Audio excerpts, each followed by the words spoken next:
সকালে বের হয় পানি ভাসছে। আপনারা গ্রামে জানেন যে পানি ভাস সকালবেলা পানি ভাসছে, তারা বের হয়েছে, সে গাড়ি চালাচ্ছে।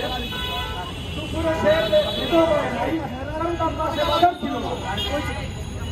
তো তার কাছে বিকেল 5টার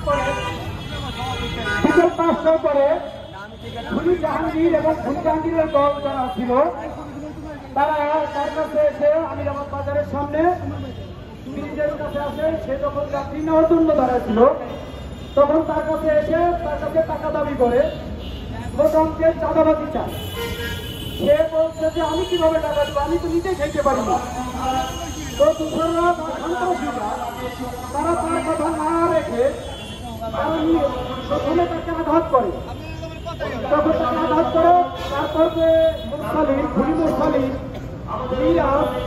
তারা বিদেশি অস্ত্র দিয়ে অতর্কিত হামলা করে। যখন সুজন ভাইয়ের মৃত্যু নিশ্চিত করে তখন তারা ওখান থেকে বিদায় নেয়।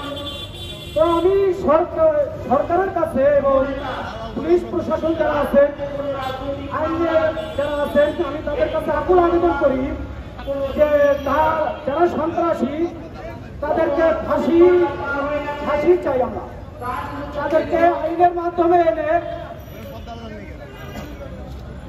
আইনের সঠিক বিচারটা যেন আমরা পাই।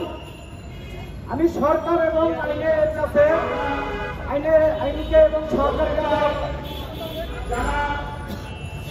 আকুল আবেদন করবো যে সুজন ভাইয়ের হত্যাকাণ্ডতে যেন আমরা সঠিক বিচারটা পাই। এই বলে আমি আমার সংক্ষিপ্ত বক্তব্য